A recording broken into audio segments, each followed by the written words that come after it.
Hello everyone, जय हिंद, नमस्कार, welcome you all to Mission Competition. आप सभी का स्वागत है मिशन कंपटीशन में। सबसे पहले आप सभी को राधे राधे, जय श्री राम। सो देखिए, एक बहुत ही पॉजिटिव अपडेट आ रहा है और जो आप लोग बार बार क्वेश्चन पूछते रहते हैं, है ना, कि कब आ सकता है, बहाली कब आएगा, बहाली कब आएगा, तो इस संबंध में ही है। ठीक है, तो नोटिफिकेशन एक तरीके से आपको यहाँ पे मोटा मोटी क्लियर हो जाएगा नोटिफिकेशन कब आने वाला है।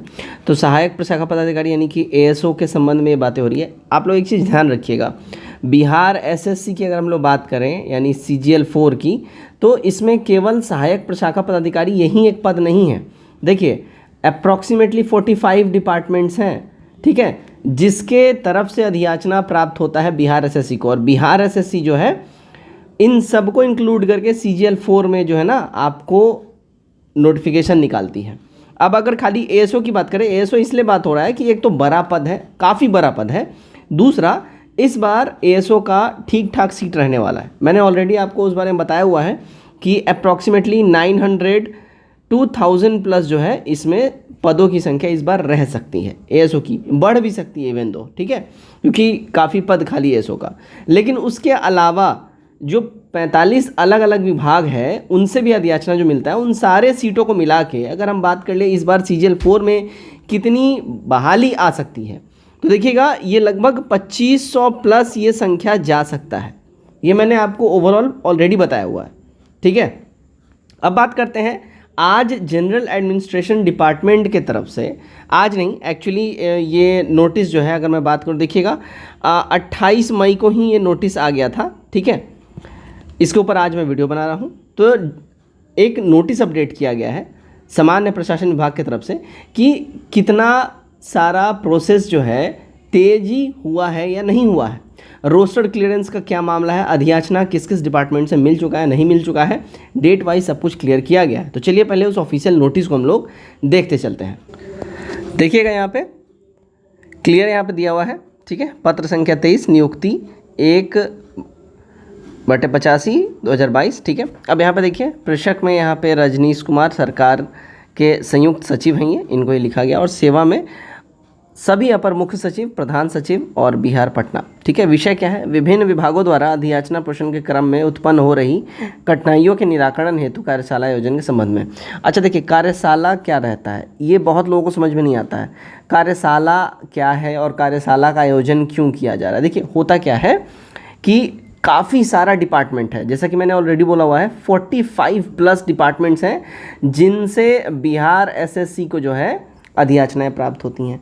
अब होता क्या है, इन सारे डिपार्टमेंट में समन्वय बना के रखना या कोऑर्डिनेशन रखना, एक टाइम पे सब इकट्ठे हो जाएं या एक टाइम पे सारे के सारे अधियाचना दे दें, थोड़ा सा मुश्किल होता है। इसी संबंध में कोऑर्डिनेशन बैठाने के लिए एक कार्यशाला, एक मैराथन बैठक की आयोजन की जाती है। बेसिकली इसी को कार्यशाला बोला जाता है। आई होप अब आप लोगों का ये डाउट क्लियर हो गया होगा।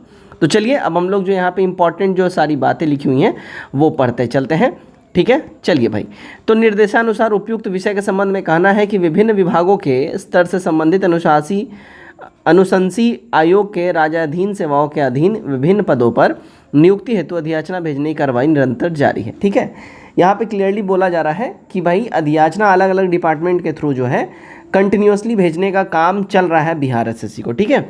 इस संबंध में मुख्य सचिव बिहार द्वारा 22/5/2024 को अधियाचना भेजे जाने के संबंध में कार्यों की समीक्षा की गई, है ना। अब देखिए, जो मुख्य सचिव हैं यहाँ पे, है ना, इनके द्वारा 22 मई को अधियाचना भेजे जाना का जो प्रोसेस है, कितना डिले है, कितना फास्ट है, इसके संबंध में समीक्षा की गई है। समीक्षा के क्रम में पाया गया कि अन्य तथ्यों के साथ साथ नए आरक्षण अधिनियम के आलोक में रोस्टर क्लियरेंस संबंध में भी कठिनाइयाँ उत्पन्न हो रही हैं, जिसका निराकरण कर यथाशीघ्र अधियाचना भेजने का निर्देश मुख्य सचिव बिहार द्वारा दिया गया है। आप लोग को याद होगा कि बिहार एसएससी, ठीक है, CGL 4 है ना, इसका ऑलरेडी रोस्टर क्लियर हो गया था। आई होप आप लोगों को ये याद होगा। अगर पुराने वाले रोस्टर के हिसाब से ही चलता होता तो देखिए 15 मार्च से पहले ऑलरेडी आपके पास जो है नोटिफिकेशन आ गया होता बहाली का। लेकिन जैसा मैंने आपको बोला था, रोस्टर को रिटर्न कर दिया गया बिहार एसएससी के द्वारा। अब क्यों रिटर्न किया गया, अब रोस्टर इसलिए रिटर्न किया गया क्योंकि पुराना वाला रिजर्वेशन पॉलिसी के अनुसार रोस्टर था और अब रिजर्वेशन बिहार में हो गया है 75%, ठीक है, 75%। अब रोस्टर उस हिसाब से होना चाहिए जो कि नहीं था, इसलिए इसको कर दिया गया रिटर्न। इतनी बात क्लियर है। चलिए, अब यहाँ पे बोला ये जा रहा है कि नया जो रिजर्वेशन पॉलिसी है उसके अनुसार भी जो अब रोस्टर बनाना है उसमें भी प्रॉब्लम्स आ रही हैं, इसको रिजॉल्व करना है। ठीक है, चलिए अब नेक्स्ट देखते हैं पॉइंट। उक्त के आलोक में मुख्य सचिव स्थित सभागार में, है ना, दिनांक 30/5 यानी 30 मई को, जो कि आज का डेट है, और 31 यानी कल का डेट, उपलब्ध रिक्तियों के विरुद्ध रोस्टर गठित करने की अंतिम रूप से अधियाचना प्रोषण के बिंदु पर विचार करने हेतु एक बैठक का आयोजन किया गया है, जिसका शेड्यूल यहाँ पे दिया जा रहा है। ठीक है, तो आज एक बैठक हो गया और कल एक बैठक होना है। ठीक है, अब यहाँ पे टाइम भी दिया गया है। आज जो बैठक हुआ है वो 10:30 सुबह में जो है मुख्य सचिवालय परिसर अवस्थित सभी विभागों द्वारा सरदार पटेल जो है सभागार में उपस्थित होना था। तो और 31 को भी 10:30 बजे सुबह यहाँ पे सबको इकट्ठा हो जाना है।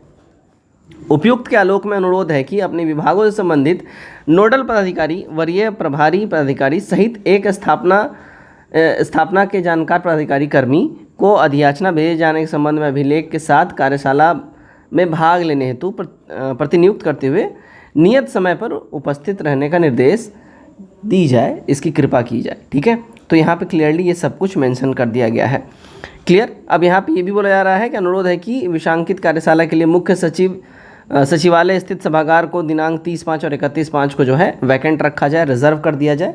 ये बेसिकली ये उनके लिए है जो हॉल को जो देख रेख करते हैं उन लोगों के लिए। ठीक है, तो बेसिकली ये यहाँ पे आपका एक चीज़ समझ में आ रहा है कि देखिए रोस्टर क्लियर करने के बारे में जो है यहाँ पे चीज़ें काफ़ी प्रो क्विक हो गया है। अब एक चीज़ आप ध्यान रखिएगा, देखिए अभी कुछ दिन पहले ही जो अपना बिहार लेजिस्लेटिव काउंसिल वाला जो है वहाँ पे ASO का, ठीक है, दरबारी, इन सब का जो एग्ज़ाम है उसका डेट दे दिया गया है 9 मई से। इन सब का जो है 8 मई को 9 मई को एग्ज़ामिनेशन का डेट आ गया है। एक चीज़ समझिएगा, देखिए मई बोल दिया, माफ़ करिएगा, जून को, ठीक है, जून को डेट आ गया है। 4 जून को इलेक्शन का रिजल्ट आने के बाद सब कुछ प्रो क्विक हो जाने वाला है। आपका सबसे बड़ा एग्जाम्पल जो है आपने अभी देख लिया कि वो जो बिहार जो लेजिस्लेटिव काउंसिल वाला एग्ज़ाम डेट आया है उसी के बाद आपने सब कुछ देख लिया है। अब अगर इसकी बात करें, इसका कब आ सकता है नोटिफिकेशन, देखिएगा मैंने बार बार बोला हुआ है, देखिए बिहार SSC इंटर वाला सबसे पहले जो है एग्ज़ाम डेट दिया जाएगा और इसका एग्ज़ाम डेट प्रोबेबल चांस है, देखिएगा जून 15 के बाद, ठीक है, कभी भी ये अनाउंस हो सकता है, इस बात का ध्यान रखिएगा। सेकेंड थिंग देखिएगा, अगर हम बात कर ले CGL 4 का जो है नोटिफिकेशन कब आ सकता है, देखिए इसका नोटिफिकेशन का बहुत चांस है कि ये जो है जुलाई लास्ट टू अगस्त में इसका नोटिफिकेशन आ सकता है। और अगर एग्ज़ामिनेशन की अगर हम बात कर ले कब हो सकता है, देखिए इसका एग्ज़ामिनेशन अगेन आपका जो है चांसेस है कि 2025 के जनवरी से लेके मार्च के बीच में ले लेगा, क्योंकि 2025 में जो है विधानसभा का भी चुनाव है। इसलिए एक चीज़ याद रखिएगा, वैकेंसी ज़रूर आएगी और एग्ज़ाम जो है CGL 4 का ये इलेक्शन ईयर में ही लिया जाएगा, ताकि जो पॉलिटिकल पार्टीज़ हैं उनको ये चांस मिल सके कि वो इस चीज़ को अपने फेवर में भुना सकें। बात समझ गए? तो आपका नोटिफिकेशन आ जाएगा और जो एग्जामिनेशन का चांसेस है वो before election, just before election ही होने का पूरा चांसेस है। तो आपके पास CGL 4 के लिए भी भरपूर समय दिया जाएगा, भरपूर टाइम मिलेगा, तैयारी में लग जाइए अभी से। और हाँ, 200% बहाली आने वाली है। ठीक है, धन्यवाद।